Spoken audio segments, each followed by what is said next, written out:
Halo teman-teman mahasiswa STI Surakarta dimanapun berada. Di pertemuan kedua terkait dengan mata kuliah Principle of Financial Accounting akan kita bahas terkait dengan Principle of Base Accounting. Nah, di pertemuan yang lalu meskipun secara ringkas sudah kami sampaikan sekilas apa toh yang dikatakan prinsip gitu ya. Prinsip itu adalah sebagai dasar. Dasar apa? Dasar ketika apa entitas bisnis itu menyampaikan statement keuangannya ke stakeholder, pengguna, di mana pengguna dari statement keuangan itu baik internal maupun eksternal. Nah, di sini terkait dengan makul prinsip of financial accounting itu akan membahas terkait dengan kaidah dasar pedoman yang diacu ketika apa entitas itu menyajikan, menyusun, mengkomunikasikan dan menganalisis terkait dengan aktivitas bisnisnya selama periode tertentu di statement keuangan. Nah, apa toh itu prinsip dasar akuntansi? Nah, di sini yang dikatakan prinsip dasar itu adalah bagaimana cara melakukan proses akuntansi. Nah, karena ini semester 2 pasti sudah tahu, sudah kenal apa yang dikatakan proses akuntansi gitu kan. Proses akuntansi itu transaksi, aktivitas sebuah entitas atau perusahaan ketika akan menyampaikan aktivitasnya ke dalam sebuah laporan keuangan. Nah, itulah sebagai sebuah proses akuntansi, di mana ketika proses akuntansi itu pasti Anda mengenal yang namanya siklus, ya, siklus akuntansi. Dari adanya transaksi, di mana transaksi itu adalah kejadian atau peristiwa-peristiwa yang menimbulkan perubahan akan aset-aset yang ada di entitas. Nah, ketika prinsip dasar itu dipraktekkan nantinya ke dalam penyajian dan penyusunan statement keuangan, tentunya akan menghasilkan sebuah laporan yang objektif. Nah, sehingga ketika proses akuntansi itu dilalui berdasarkan prinsip-prinsip yang ada, kemudian statement keuangan sudah disajikan, sehingga apa? Akan menghasilkan data-data keuangan yang objektif. Ketika pengguna dari statement keuangan itu melihat atau mengevaluasi atau melakukan analis terhadap statement keuangan, sehingga tidak memunculkan adanya miskomunikasi terhadap apa data-data keuangan itu sendiri yang entitas sajikan. Nah, sehingga yang dikatakan prinsip itu adalah sebuah dasar, sebuah pedoman ketika apa entitas akan menyajikan dan menyusun statement keuangan, sehingga apa statement yang keuangan sajikan itu memiliki makna yang objektif, sehingga untuk mengambil sebuah keputusan itu akan memiliki nilai yang maksimal. Nah, apa itu tujuan dari prinsip of financial accounting? Ketika proses akuntansi disajikan dan dilakukan dengan benar, pasti apa akan memunculkan laporan yang jelas gitu ya. Jadi ketika prinsip itu diimplementasikan di dalam proses akuntansi, pasti akan menimbulkan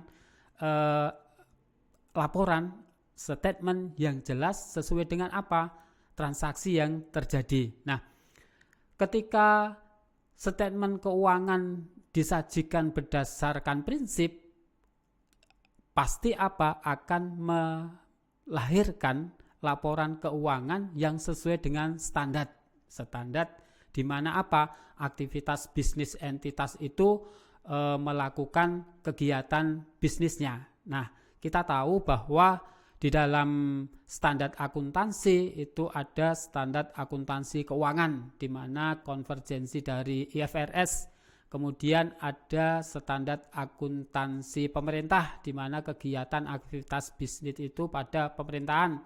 Kemudian ada standar akuntansi syariah, di mana pengen aktivitas bisnisnya ke syariah. Nah, bagaimana dengan UKM? Nah, ada standar EMKM atau standar etap. Untuk apa? Dasar pedoman ketika proses akuntansi itu dilakukan di mana aktivitas bisnisnya adalah UKM. Nah, ketika prinsip itu diimplementasikan pasti akan menghasilkan solusi dari permasalahan yang timbul, gitu kan. Makanya standar akuntansi itu ketika dipraktekkan dengan objektif sesuai dengan standar pasti tidak akan memunculkan permasalahan-permasalahan yang negatif.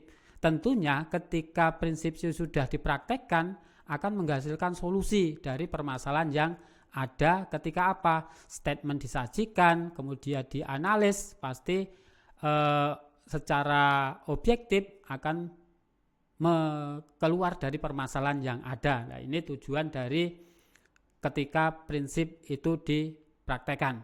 Nah, informasi apa yang harus diperoleh ketika proses akuntansi itu dilakukan? Misalnya informasi terkait dengan operasional perusahaan. Nah, tentunya ketika operasional perusahaan, bagaimana perusahaan itu melakukan pembelian akan persediaan katakanlah, akan bahan bakunya katakanlah. Nah, bagaimana informasi yang terkait dengan pembelian. Nah, tentunya ketika terjadi pembelian baik bahan baku, persediaan dan lain-lain ada proses pencatatan di dalamnya. Begitu juga terkait dengan penjualan atas persediaan atas barang yang sudah diproses ketika itu perusahaan yang bergerak di bidang proses bahan baku, katakanlah bahan baku menjadi bahan jadi lah, sebagaimana ketika terjadi penjualan. Nah, informasi segmen operasional tentunya menginformasikan terkait dengan apa? Ada penjualan, ada pembelian sesuai dengan aktivitas bisnis entitas itu sendiri. Nah, informasi yang diperoleh dari proses akuntansi tentunya ada informasi akuntansi manajemen. Ketika informasi akuntansi manajemen itu diungkapkan di dalam statement keuangan, bagaimana toh perencanaannya? Oh, entitas itu di periode ini secara operasional pengen apa? Menjual barang dagangannya sesuai dengan target. Nah, perencanaan itulah yang nantinya akan dirumuskan di dalam akuntansi manajemen. Nah, tentunya ketika membuat sebuah keputusan ada pengawasan serta pengendalian terhadap apa keputusan yang ada, sehingga di dalam sistem informasi manajemen ini ada proses perencanaan, ada proses pengawasan, kemudian ada proses pengendalian terhadap apa aktivitas yang dia lakukan di bisnis entitas itu sendiri. Nah, dari proses akuntansi tentunya akan menghasilkan sebuah informasi keuangan. Ya, tentunya akan menghasilkan informasi keuangan, baik informasi keuangan yang tersusun di dalam statement laporan posisi keuangan, kemudian perolehan laba rugi, perubahan modal. Nah, itu nanti akan dipakai dasar oleh stakeholder yang berkepentingan untuk apa? Mengambil sebuah keputusan. Nah, sehingga proses akuntansi yang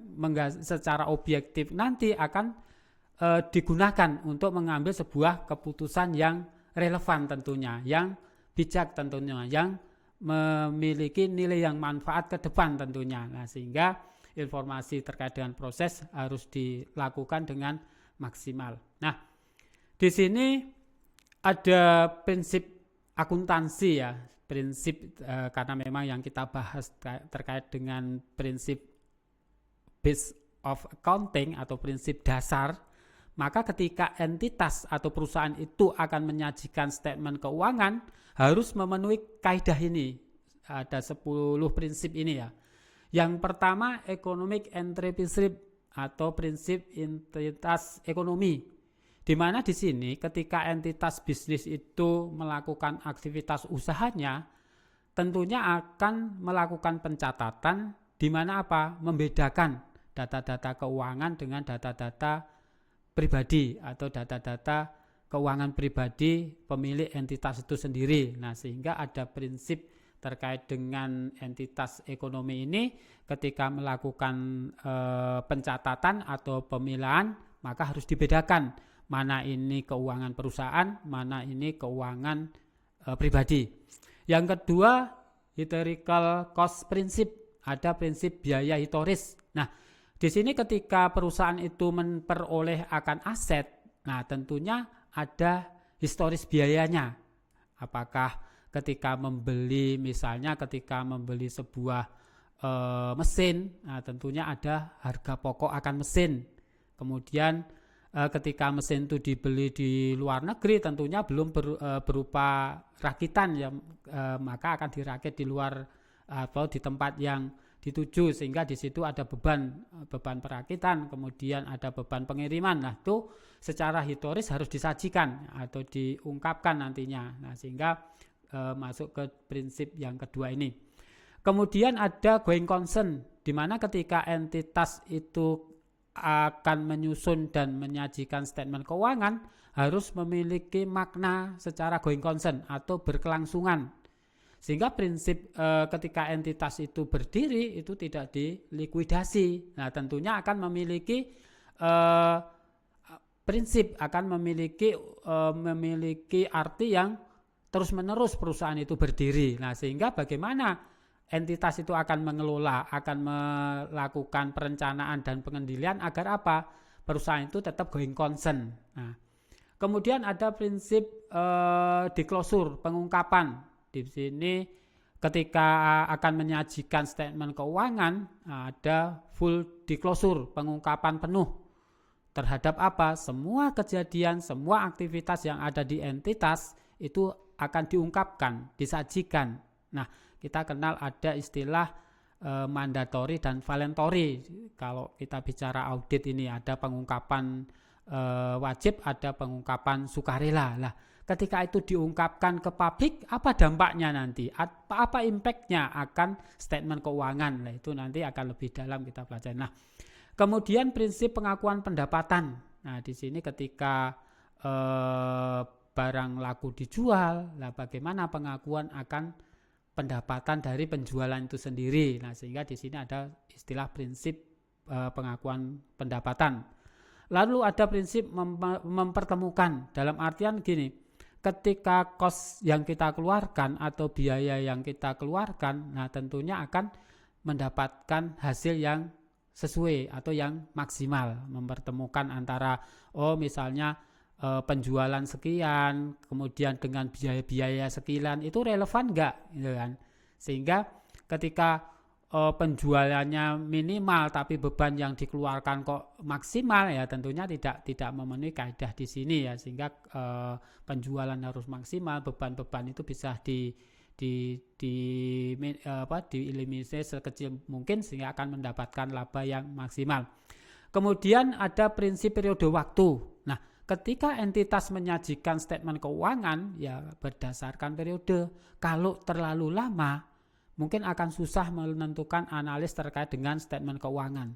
Tetapi ketika laporan atau statement keuangan itu dibuat lebih cepat, ya tentu akan susah juga membuat sebuah keputusan. Namun di PSAK itu ada beberapa ketentuan, ya ada laporan keuangan trimester, ada laporan keuangan semesteran, ada laporan keuangan tahunan. Nah, itu sesuai dengan periode waktu akuntansi.